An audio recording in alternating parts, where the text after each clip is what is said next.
now. We are live. Hello to all of our readers and viewers for the Boston Poetry Marathon 2020.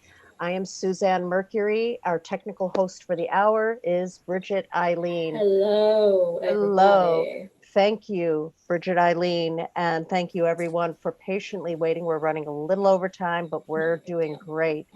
I also want to thank our organizers for this year's Boston Poetry, my fellow organizers, Christina Strong, and of course, Bridget Eileen. I want to also thank our volunteers for this weekend, Tom Daly, Tim Gager, Gilmore Tamney, Joe Elliott, Douglas Rothschild, and especially Chad Parenteau, who helped with as a special assistant to Carol Weston, as well as serving as tech host. You guys are fantastic. We are streaming live to our Facebook page at the Boston Poetry Marathon, our Twitter via Periscope at Boss Poetry Mara, and live to our YouTube channel. For links to these broadcasts, please go to our webpage, bostonpoetrymarathon.wordpress.com/watch.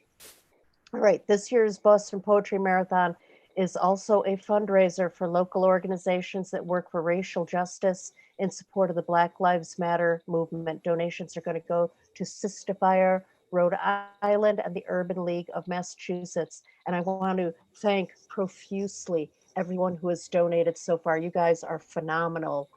Your donations are going to make a great difference, and we are very, very grateful to you. Admission to the Boston Poetry Marathon is, of course, free, but a $10 donation to our fundraiser is recommended and deeply appreciated. Please go to bostonpoetrymarathon.wordpress.com/donate for more information about how to donate. Oh, wait a minute. Joseph, please make sure the screen share isn't enabled. Yeah, not Okay. yet, please. I'm Yeah. sorry. I'm reading and He's it feels. good. He's good. It was just Thank you very much. Okay, though we can't be together in person for these readings and the breaks in between, and I want to hug all of you so much. We encourage all of our participants and viewers to share selfies, screenshots, old photos, whatever have you, on our social media. Please use the hashtag Boston Poetry Marathon. Tag us as at Boston Poetry Marathon on Instagram and Facebook, and at Boss Poetry Mara on Twitter. A reminder to our readers, you have only 8 minutes each, and the 8 minutes starts as soon as you begin speaking. So any intros to the poems or anything like that is part of the 8-minute talk. I will be timing. So please make sure your chat window is open. When you have 1 minute left, I will type 1 minute in the chat. When you have 30 seconds left, I will write 30 seconds. At 5 minutes, I'll have to interrupt you and introduce the next 8 reader. minutes today. Oh, Sorry. excuse me. Did I say 5 minutes? No, I did. I messed it up too. Just they all That's have all right. 8 minutes tonight. 8 minutes. I'll have to interrupt you and introduce the next reader. Obviously, if you finish before the 8 minutes, I'll thank you and introduce the next reader. So make sure your camera is directed at your face, especially your mouth. And please also make sure that you're well lit. We love that. And you all look fabulous. I am going to introduce the readers of the hour right now. Reader, we did actually, sound we can check. skip that because we did the Yep, sound okay, check already. we did so the you sound could check. just go ahead and list who's going to be reading, All right. and then we can start with our first reader. Whew, okay, reading in this hour, Joseph Lease, Donna Della Perriere, Christina Strong, Mitch Manning, and Sean Cole. We are going to start with Joseph Lease.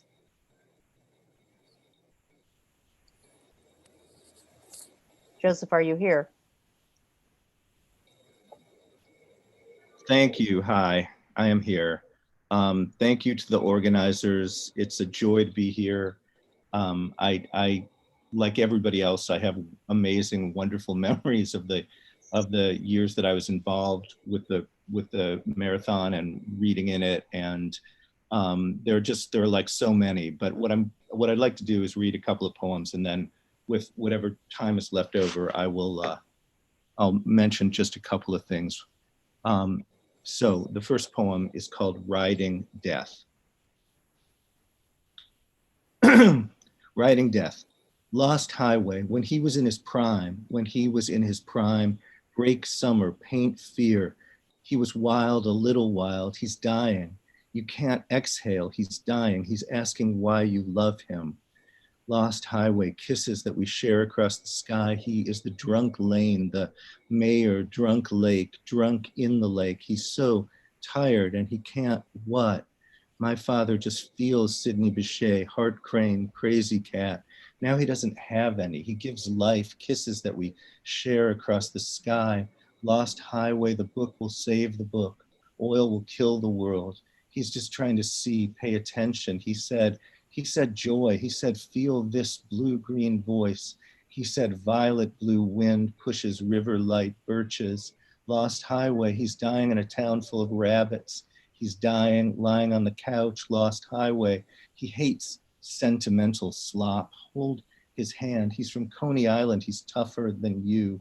He says, when I squeeze your hand, I'm squeezing her hand. His mother in the room, his mother's me. Tell him your mother loves you. Lost Highway. Branches, paradise. Are you blue? Are you green? Are you fire? Are you gold? Have you come to sing to me, to sing to me? Lost Highway, drunk like coins, like coins. Our lifestyle is wrecking the planet, for Christ's sake.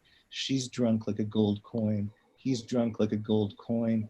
The TV says the TV. Farmers are farmers. Corporations eat them. Rabbits are perfect. There was always all this death. There was always a photo and money, rain in the street, a bus and a photo of money, ice and the river. Lost Highway, blue night comes. No one, nobody dies, nobody loses. Lost Highway. Where is the distance? Where are the gym shoes? Where are the toenails? Where is the pain? Where are the toenails? Please stop this screaming. Please breathe my newsprint. My eyes don't fit. Lost Highway, joy could. Blue fire, torn blue, you, dear one, dear smart shining you, dear you. My father's what? My father's rain becoming rain. Lost Highway, soft wind like a road. Done. I wrote done. I tried to write don't. Don't. And this is Rent is Theft. Rent is theft. This sky is your sky. This sky is my sky. Dear God, let there be gas. Let there be cash and soft voices. Rent is theft. Hide me among the graves, the city, the wind, the banks. You just want to die. I mean, capitalism just wants to kill you. I mean, you just want and you just want. Rent is theft. We made the sky of drones to eat your voice. The sky is money. Privatize the sky. Your ocean dies and Google buys the sun inside your name. Rent is theft. They had a body crammed in a mailbox and it was just a blue suit with bones sticking out. Rent is theft. You didn't, you did. Just keep shopping. Eyes was eye. Dawn breaking, earth breathing. Just say missiles, just say drones. Frack, baby, frack. My eyes are made of cash and going broke. Rent is theft.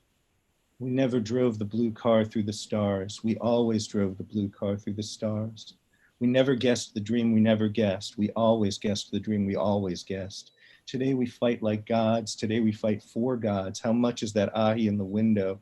Here you are, here we are. No mercy, no future. Lots and lots of turkey sausage.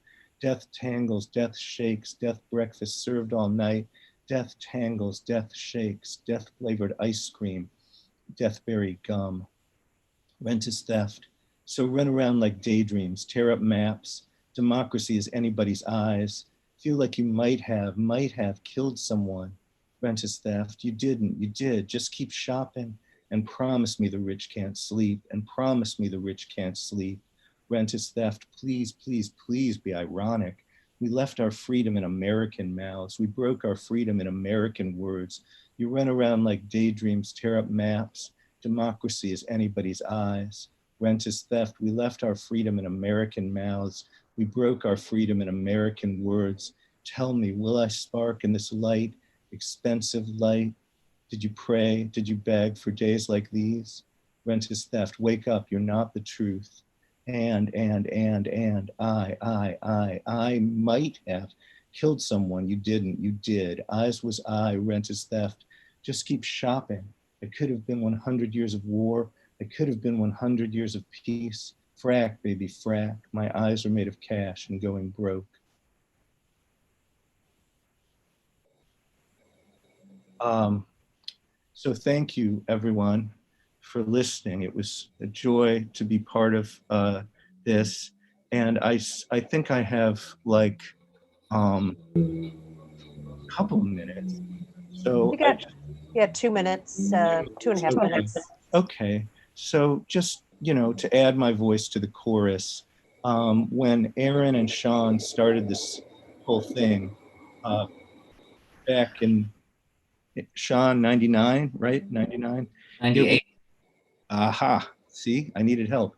Okay, 98, it was like so magical. I mean, it just went from 0 to, you know, a million miles an hour, and the readings were so good, and the talks were so good, and the talking in bars was, and Pizzeria Uno, and, you know, anywhere and everywhere, all the different places were so good, and it just kept going. And, you know, Donna and I helped out, and obviously Jim did a huge amount, and Joanna, and so many other people that I don't even know have gone on and taken it and moved it forward. And I just think it's fantastic. I have so many different memories of it. You know, I do remember Bob Creeley's reading, and that was incredible.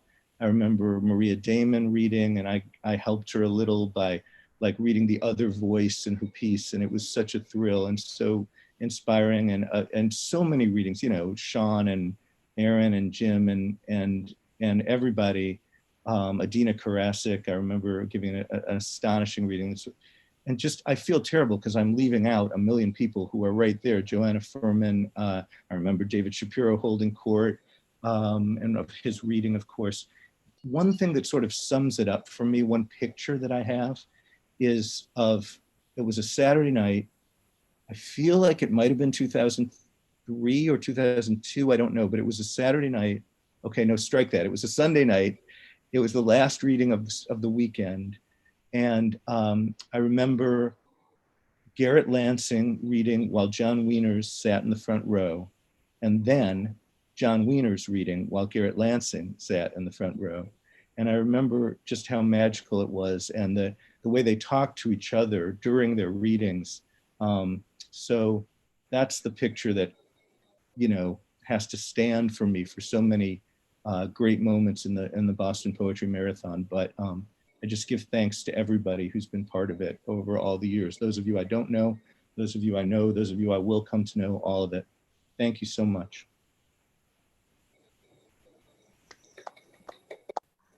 Thank you, Joseph Lease. That was beautiful. And next up is Donna De La Pierre. Thank you. Hi. I thought I thought there was one other person before me. Sorry about that. So yeah, it was great to hear Jimmy Burley's and Jim Dunn's and Joanna's and everyone's remembrances of Boston Poetry Marathons past. Joseph and I helped facilitate events with Jim and Joanna and Aaron for a few years, starting in 2000 and ending in 2003 when we moved to California. And we got involved primarily because we just left Boston and had moved to a small town in Michigan in late 1999. And when Aaron decided to take a break from curating, we were just so horrified by the thought that we might not have a Boston Poetry Marathon to go back to that summer, that we begged Jimmy to work with us to do it ourselves, which he very graciously did. As for specific memories of past events, there are so many. Creeley's reading is definitely one of them. I think that was 99. David Shapiro's various memories. The amazing night that I think Joseph mentioned when Garrett Lansing sat in the front row while John Wieners read, and then John Wieners sat in the front row while Garrett read. Of course, Jimmy and the Sleeping Beauty Princess coffin, no one can forget that. Mainly though, I guess I remember that most that first event that Aaron and Sean put on in Cambridge, because it was so singular and it felt really transformative as well, because Aaron and Sean had done this incredible thing. They had just asked all of these poets to show up, not because the event was some big high status thing, and not because they knew Aaron and Sean, who were really just kids then, and not because anyone was going to like get anything especially tangible out of it. And all of these fancy poets came. And that seemed really miraculous at the time. And frankly, it still does, that these two young guys who just loved poetry would ask a bunch of poets to come read for no other reason, and they just loved poetry, and that these poets would come. It was amazing then, and it feels amazing now as well. So I thank them so much, and Jimmy and Joanna and all the curators and readers and listeners then and now. You're all luminous and wonderful, and I'm really, really glad to be here with you. So I'm going to read just one poem. It's longish, by which I mean 5 minutes or so. And I should also probably say that it requires a content note or warning for relationship and sexual violence. And I'm going to read it tonight because of the way Bridget and I met, which was through the Me Too movement. So here it is. First love. After he beats her, he will rape her. And during the rape, she will be glad, or she will be at least relieved. Perhaps primarily she will not be thinking anything, but to the extent that she is thinking something, she will be relieved. Because by the time he's begun to rape her, the worst will probably be over. She will know that the worst is probably over. That by the time he has reached the point of trying to fuck her, she can breathe, even rest to a certain extent. By that time, really, she'll just need to stay quiet. Her goal, to simply let things play themselves out. Her goal by then, to let things play themselves out. It will almost be over, and she will just need to lie there very still, very quiet, very far away, very still, like an animal that has been mauled by another animal. Not so much out of rage as a desire for dominance or maybe ownership or something else she can't articulate at that moment. A desire for something she can't quite articulate. She will by that point be relatively relieved, maybe thinking of how to explain anything that might need explaining, any marks to her parents when she gets home that night. She will be thinking of her parents because by this point in the beating, his predictable process, she'll be long past explaining to anyone at the party. By then, there will be no convincing anyone at the party. New Year's Eve, 1977, when they are at a party. There still might have been some possibility when he pulled her into the den, the empty den, pulled her in there hard by her arm. Or even later when his friend had opened the door and said, smiling, a little uneasily, though in retrospect not uneasily enough, "Hey man, hey, is everything okay in there?" Smiling a little uneasily, "Is everything okay in there?" But by the time he is raping her, after the friend has closed the door, after the sound of her hitting, then sliding down the wall, after she's pleaded with him as quietly as possible, though in retrospect, not quietly enough, she is well past the point of making up stories anyone at the party might believe. Stories anyone really listening might believe. So, she is thinking of what she'll need to say to her parents. Whether she'll get out of there all right will have visible bruises. She's wondering whether anyone at the party will tell. She's pretty sure they won't, but it's always a possibility. And she's not thinking of much of anything that's going on apart from that. What's going on right then in the room or her body. Or that's what it seems like she might have been thinking, because by now she's not really sure what she was thinking, whether in fact she was thinking anything at all. She has difficulty writing, even imagining that girl's body, her life, what she might have been feeling. And I know what you're thinking. She must connect with her somehow, but she doesn't. Trust me, in this case, she doesn't. She's begun writing this story quite a number of times, quite a number of drafts, none of which ever gets finished. She can't imagine how to impose narrative structure on this. She can begin it, but always finds herself doubling back to provide context or background, to try to make things cohere. And the truth is, she probably won't finish this time either. At some point, she'll stop, tell herself she needs distance, will come back to it later, do it right this time around. But she won't come back to it. Or she will, but when she does, she'll just reread it, not know what to do with it, then put it away. Thanks.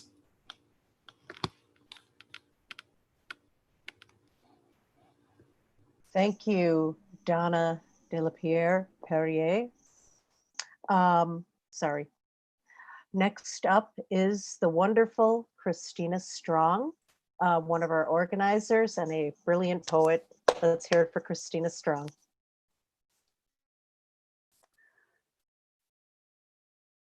All right. I'll imagine the vast sums of applause going on, you know, the stadium and crowds going on.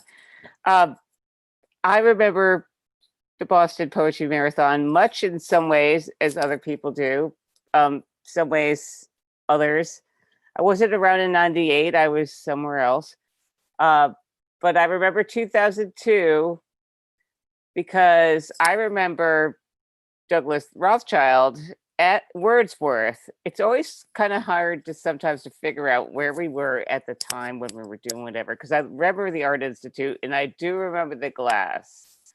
I remember the idea that Burley was like, maybe we shouldn't do this, we might be liable, but we didn't sign anything about insurance or any kind of that sort. So we were all on your own. If you die, you're on your own. That's it. It's a poetry reading. If you die, you're on your own. We don't need to sign anything.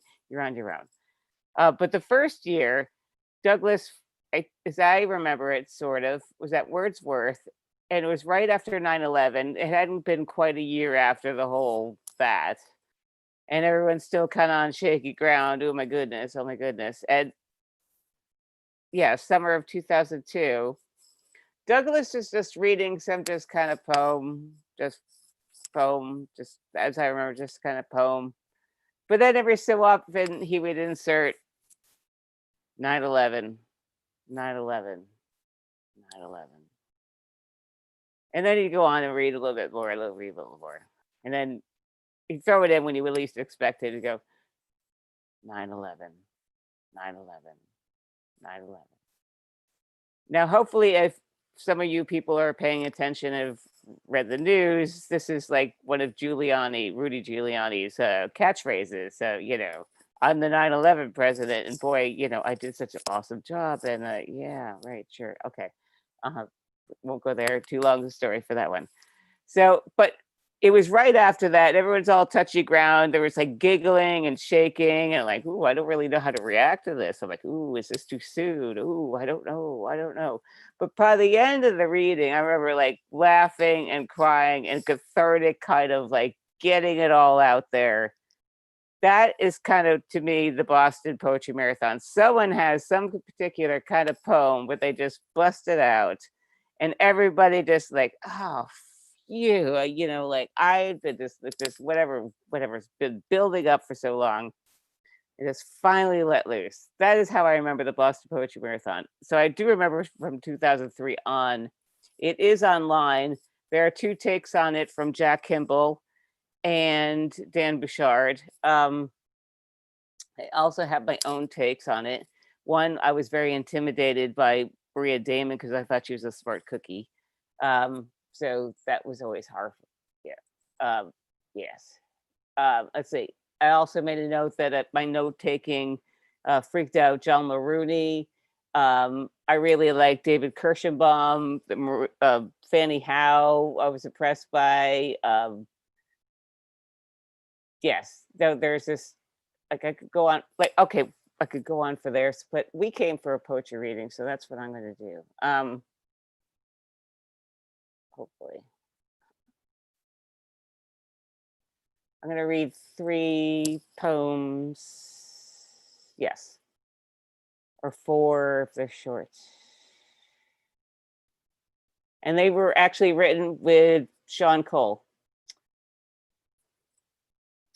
Starved of pop culture, impatient with rambling speeches, good at answering the literature and punk rock questions at trivia night. The prizes aren't always useful. Somehow took home the flower pot and the solar light, but I don't have a garden. Repo Man should have gotten an Oscar. Most people like the first Alien movie because Sigourney Weaver runs around in her underwear at the end, and who doesn't like that? I'm sure there's someone who thinks her character has no agency, but it's horror and science fiction, so who the fuck knows what's in the future? And she lives, so does the cat. When Winona Ryder got caught shoplifting, I knew then she was human, but from California, different from Uma Thurman, but I keep mixing their fathers up. One did acid, the other hung out with Buddhists, or is it all trivia?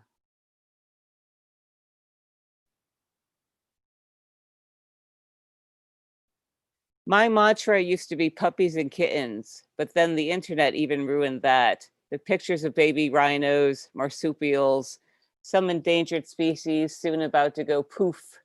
Sometimes I regret that I didn't major in science, like geology or volcanology, stand on a bunch of rocks and create spreadsheets. I know this does not sound romantic. The curtains closed, the din of the monitor, maybe some music, a whole shelf full of books. I've never known either, or some. The rest is a bit of an ache in the heart or brain, something still ticking. I could hear someone walking around, or is it just the crack of the snow? More like a creak. You said once that lilacs smelled like semen, or was it a gecko? Not sure. One more. Another fight about the useless generation, not ours, the one previous, that neglected SARS and Ebola. But that is all. At least the greatest generation taught us how to eat with a knife and fork. The sky is closing in. Don't let me be vicious. I get enough crap from the florist. Never mind the mother. Selfish, fake. I see you. They call us geeks because they don't have a diagnosis that fits. We wear obnoxious prints for a reason. People are rude bastards on the subway for a reason. They glow poison. Once I saw someone reading Mein Kampf on the train. I didn't have anyone to report him to other than myself and you. Less than a pixel. I have actual memories of meadows and dogs. Soon, if not now, I am obsolete. Reading Calvino and emphasize on words and meanings. Wonder if metaphor translates well. Decide it doesn't.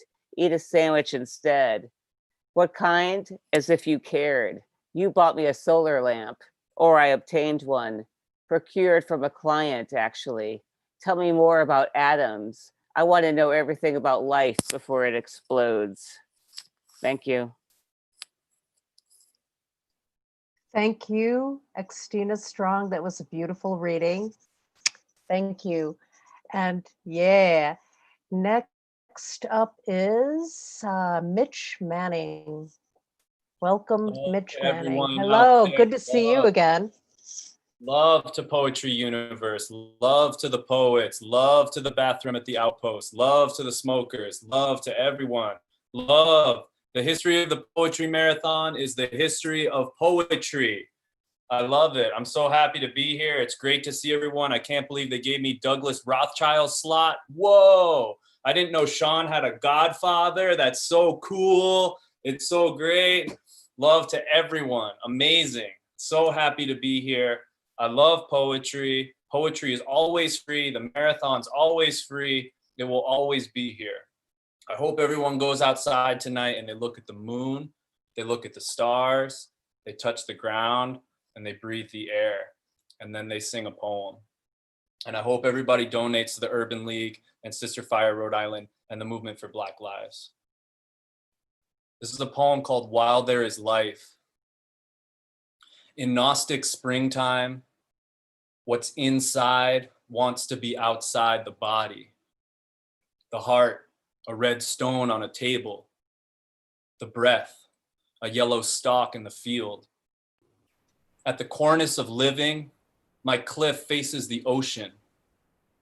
The limitless space of seeing, may I perceive it. The boundless illusions, may I dispel them. Sacrum, grounded root beside peaceful waters. Sloop John B. in the American catastrophe. Men in slacks celebrate the rebirth of night at the edge of their private property. A call carried by the crows reflects our manifested realities. The hidden steps are there, if one will take them. A trellis to subdivide the sacred from the inane. All beings, limitless in vision, if they can see it. All beings, glittering golden halos, if they will wear it. All wings, just passing through. The eagle, the mystic swan, elevated geese in their murmuring call. I signal the blind boatman, refract my broken glass at the edge of the invisible, in the guarded wood of springtime. I call, but he cannot hear. I wave, but he cannot see. Not even the great turtle's back, climbing out of the ocean. This is a fresh one out of the notebook. Om. If the sound dies, the earth will die. The soul of man is worth more than automobiles. Charles Olson, letter 17. This poem's called Krakatoa. It's from up the shore. Fear not vitriol. Out of anger, fire. Out of hidden depths comes unmasking. On the longest day of at the lowest tide, we who have crawled from the depths, algae and plankton, the breathing sea. I climb this encumbrance of warm rock, follow the barnacle out beyond the cormorants. Crow-faced women and their suited lovers, all on some kind of escapade. The leisure class floats like a balloon above everything. I sink like a weight in Gooseneck Cove. Me and the Trinitarians, earthborn people who live amongst the trees. Avalot Kisheshvara, Padma Sambhava, and four-armed Kali. I call upon the Shakti energies, impregnate the egg of my own creativity. Psyche, self-made and hermaphroditic. Purple is the field that separates the sky. Krakatoa from Ipswich Bay. Egrets aloft beyond motorcycle prowl. Charles Olson ate 3 lobsters and drank 2 bottles of white, dosing acid with the wooded denizens, poets, and children in the stone cottage of natural myth. The earth turns on its belt 28 degrees. The moon, penumbral, blocks out the sun. The cloud blocks out those who would defy it in their theater of dereliction and soft luxury. Plunge into the wooded dream where knower and knowing meet in the abstract geometry of the centripetal moment. All dreamworks, created and passing through the scrim of the self. Pierce the veil, rent the fabric, beyond us, the eclipsing volcano, beyond us, the boundless now. Undoctrinate yourself, speak the universal tongue of bay bird, rising crab climbing out of Folly Cove. Awaken ye sleeping, sleeping, slumber at supper time. Turn off the blinking lights. Find your fragile self, shellless, no permeable membrane. Below the yoke, man is the center of the universe. Heart, the center of man. Plunge inwardly, daydreamer. Eat from this endless plate. High tide, low tide, I ride with you.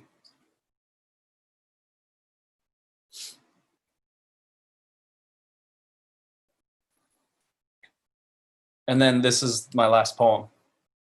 Within us there lies a mysterious force that tends in all directions, spreading from a center hidden in infinite depths, Novalis.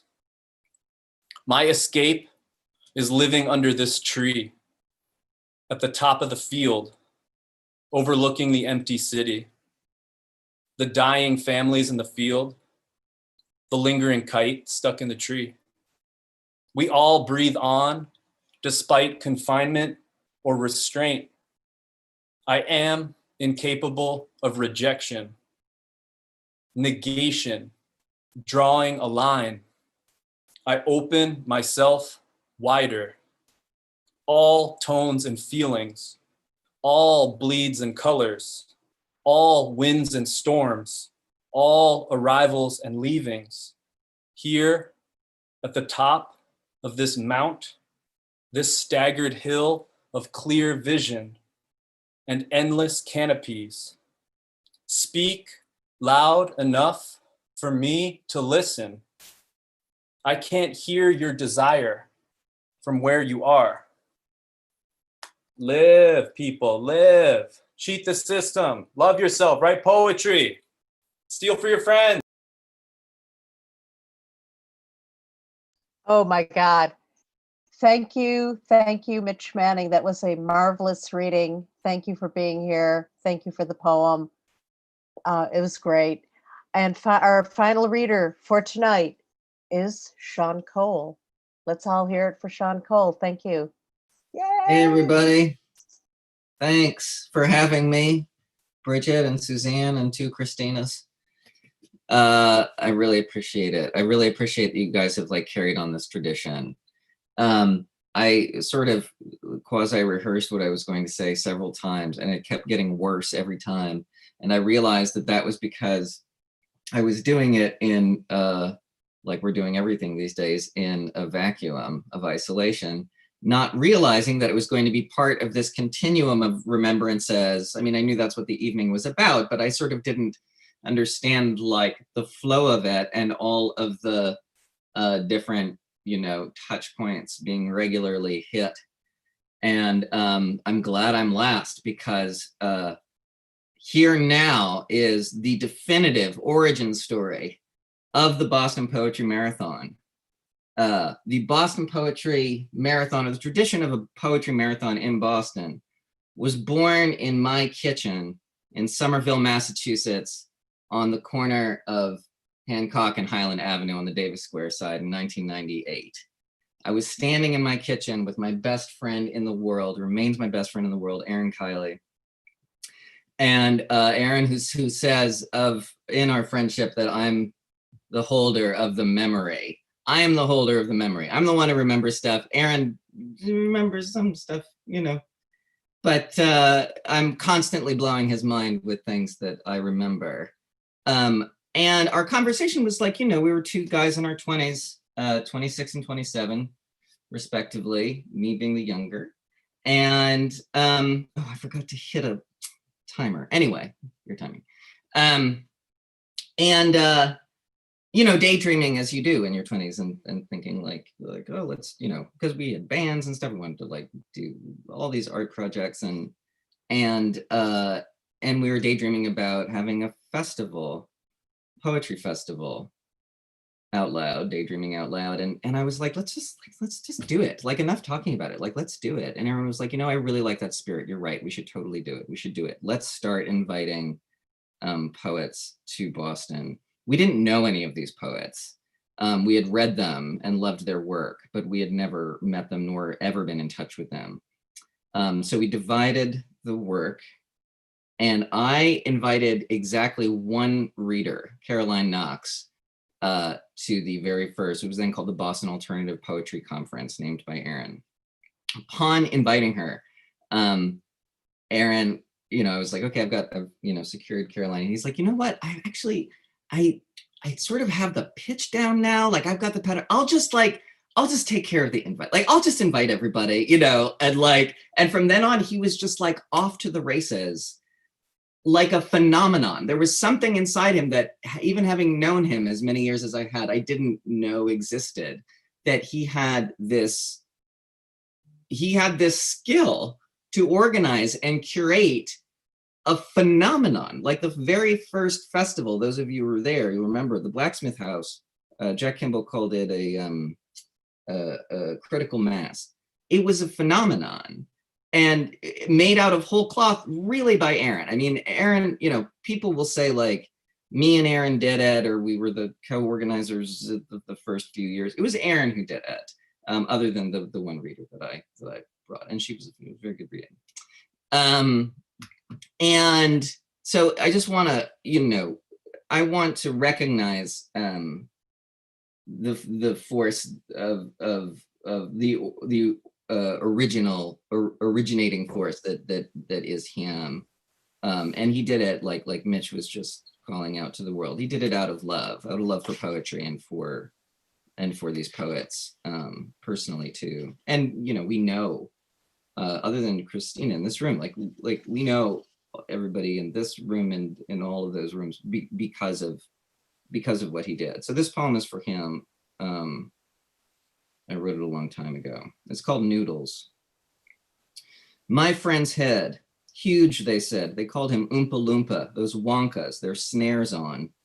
Big, I guess, yes, plus hard hairs, black glass, salt cracked through, brows bunched with worried news under their arms. Head so huge I've got to hug it, take his tresses in my 2 oysters. Once I tried to end his headache, high bones hard, 2 broad stones, taut tissue glued over, the Lincoln in him jutting out under green coins. My friend's red face is a schedule burned, black events still smolder at its edge. His head is head, and mine's a well. You drop a penny, wait a fair while. Can't do it. Did you hear that? And it's not coming off in Zoom. Anyway, I can make a plooping noise with my lips. Isn't that fascinating? And then, Aaron sort of quasi-retired and handed the mantle off to Joseph and Donna, who, with such aplomb and smarts and an eye toward diversity of style and of, race and gender, like they just really made such beautiful events with Jimmy and Joanna Furman and with Aaron at one point partnering. And then Jimmy Burley, just like for many years, was kind of the captain of this tradition and of other readings across Boston. MIT, at Wordsworth. And so I wanted to read this poem that I wrote for Jimmy, also a long time ago. It's called Audio Book for Jim Burley. Jim became an angel and the picture on his t-shirt disappeared. So why is he still working here? Why, you ask? Yes, why? Well, it's a frailty of the angel. Since it disappeared, its Manassas remained. It's like you dip a kid into the road. Only the heel remains, hovering above the street there like a pear standing on the hat of an angel. They say 1 billion Indians stand on the head of a pin, its shaft buried deep in India. The clay gives way to molten angels after about an hour. The shaft shivs through a castle used by angels and the point comes out in Boston's Bunker Hill. Why did Jim's shirt angel disappear? Why? Well, it was frail. Its heart had a part of an Indian in it. Since the bunkers, Edith and Archie, forced the angels to stand around that outbuilding, that one there, they've sunk into an Inuit type of funk.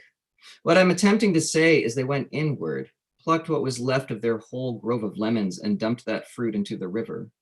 Of course, one lemon hovered, the frailty.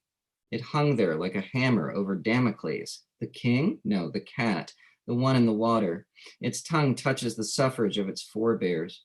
Its paw is a frail hat on a crag that hangs above the water like a boot heel in the road. But what has this to do with Jim and the angel wearing t-shirts in his disappearing store? Well, Jim harbors angels. He hides them in his t-shirt once they disappear from him. He keeps them in his armor and they melt and disappear. He hides them in his shoulders and they harden into glass. Jim's frail mirrored shoulders. How many minutes are remaining? You can go on for as long as you like. Oh. I just texted you. We put you at the end for a reason. Oh, that's very sweet. No, I won't do that, but I will. I'll read 2 more. But We've got time. 45 minutes. There was over, the so laugh. whatever. There was the laugh that people were asking about. Oh, There that's it very was. sweet. Don't worry. No, you've got about 3 minutes-ish thereabouts. Okay, great. But take whatever time you want. Thank you. Thanks. That's nice.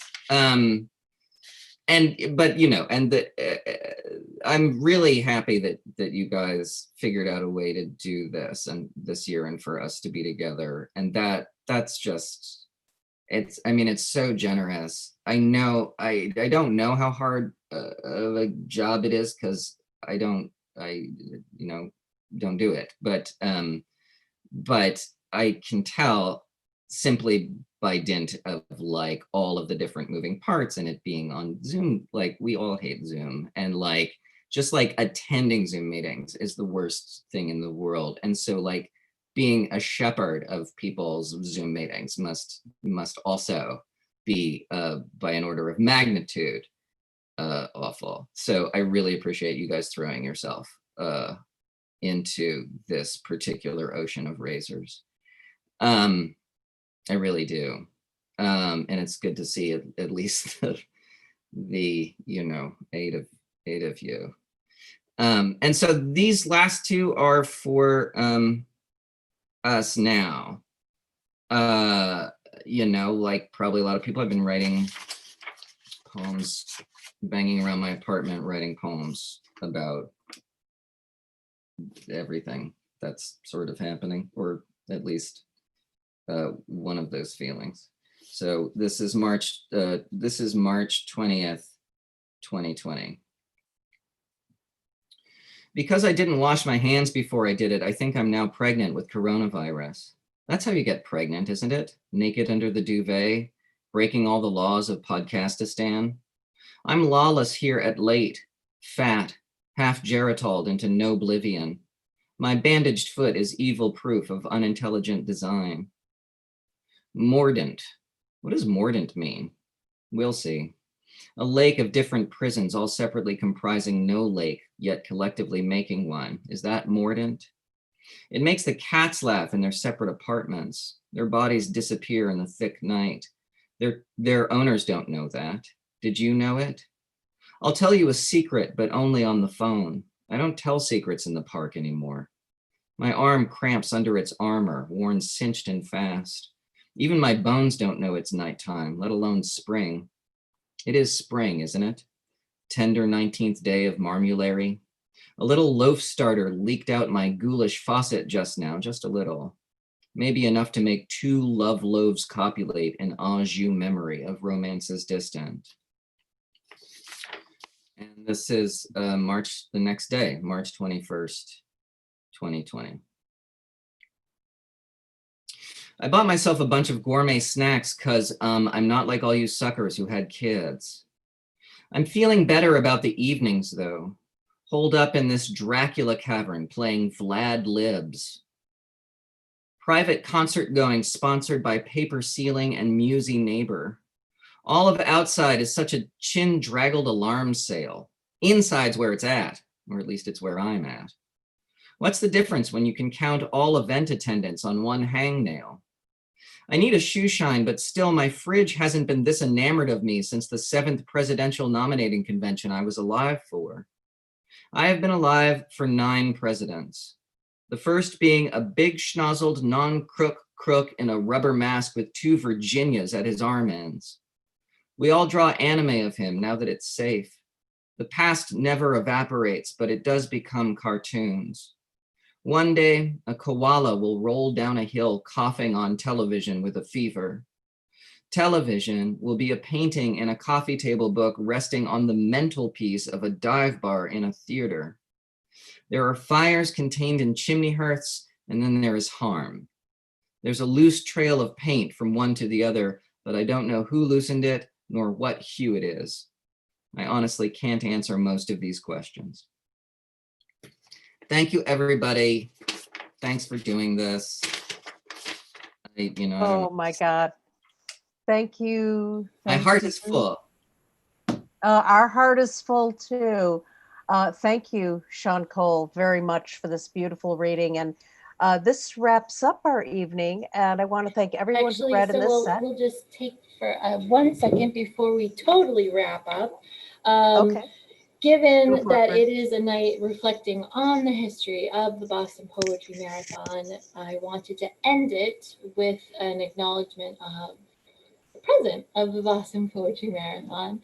So I just like to take a minute to acknowledge my co-organizers of this particularly weird year, Suzanne Mercury, Xtina Strong, and Christina Liu. And as we saw tonight, it started with Aaron and Sean, and there's been a mix a lot of times of all male organizers, male and female organizers, and I think it's kind of a happy thing this year that we could be all female organizers. Just a kind of acknowledgement of the shift that's happening in the wide world, and I just wanted to take a minute to recognize all of that, in addition to thanking everybody for this night that I thought of when I put on some incense and and looked into a crystal ball, literally looked into a crystal ball for a little while, and I thought, how can we make this weekend special? Like, what can we do, even though we don't have the camaraderie of hanging out in the breaks and talking to one another? What can we do to make this a special occasion? And looking back on the 22-year history I still miss seeing everybody in person, but it really has made this a lot less sucky. Just like our Xtina's awesome graphics have shown with the puppies and the kittens and the rainbows and the unicorns. This year has and flamingos. This year has sucked, but this event so far, and tomorrow with its 10 hours of poetry and all the awesome people who are going to be part of it. This is happening. Yeah. So Christina, Xtina, do you guys want to say a goodbye for the night? I wish this could I wish we could meet in real life. We will do that again. Hopefully next year. I'm not the one in charge. If I was, things would be a hell of a lot different. If it's okay to be together, we're being together next year. Yes. There will be cake. I know it was too bad because last year there was that great spot with the elevator and the immigrants' rights banner in the background. I'm like, well, this is just up our alley. That Suzanne found. Thank you so much, Suzanne. I love that place. I've been in touch with the community church in Boston, and I knock on wood, this is going to happen. Christina Liu, you want to say some final thoughts? I do. I remember that banner so well, and all during this particular evening, I'm really just kind of amazed by the colloquial details and the transcendent details. I feel like that word has been used a lot tonight. in relation to the Boston Poetry Marathon. And I feel like I've taken so much for granted, whether it's the banner or just the simple act of reaching for a cookie or giving a hug. And, you know, I can definitely say that I never say never, but I will rarely take those moments for granted anymore. And it's very, very bittersweet for me. Mhm. I wish I was. I remember 2009 when I was first invited. I emailed back the organizers and I said, did you mean to send this to me? Because I hadn't published anything. I was only in my second year of grad school, and I was just this brand newbie down to the Boston area, coming from living in Maine for 10 years. And I said, did you mean to invite me? And they did. And we're sorry that we can't admit too many new people this particular year. But one thing that's wonderful about a poetry marathon reading, especially the Boston Poetry Marathon, is how equitable it is. You could be a tenured professor, you could be a freshman at Northeastern. You've got the same amount of time, and you are in. Well, you also don't need a master's. You don't need a bachelor's. No, you it's know. not Right. It's the anti-AWP. Anybody. You could be You know. anything. Well, Yep, that's a the good way of anti-AW. putting it. Yeah. Yeah. And So this is an event that is truly in every way forged by love. And I remember when we were first talking about this, I thought, oh, this year is going to be kind of quiet and abbreviated. And the response has been like a wave. People love this, and it's just so restorative. And it serves the community in such a real, tangible way. I come away every year just, you know, with my heart full. And it's the most wonderful this time of is the year. everything to me. And I know many people feel this way. And so I'm just so grateful to the whole community for coming together like this, because my God, we've got about 140 people, even a little more than 140. More than What that, the we're close to hell? 150. We're close to What 150. the hell? This is great. Yeah. So Suzanne, you want to wrap this up in the official way with the Let's do the wrap up. of the hour? Okay, so we're wrapping up the hour. We're wrapping up the evening. We convene again tomorrow at noon. Thank you, Joseph. I want to thank everyone that ran. Yeah. Joseph thank you, Lease, Joseph. Donna de la Perriere, Xtina Strong. Sorry, I keep reading the thing.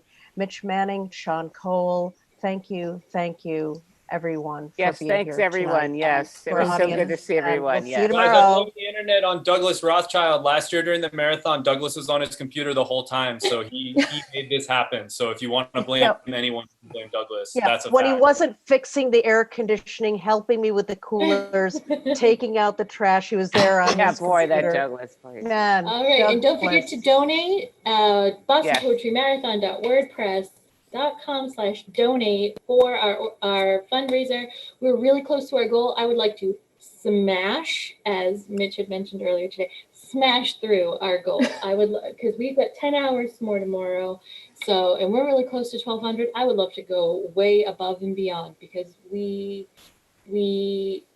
would be so well served saying that this loving poetry community puts its money where its mouth is by funding local racial justice organizations. So please and thank you. Thank you everyone who read tonight. Thank you everyone in Thank this you hour. so much. Thanks, everyone. Thanks, everybody. Great to see you all. Volunteers, and thank you to all you viewers. Have a great night. I'm going to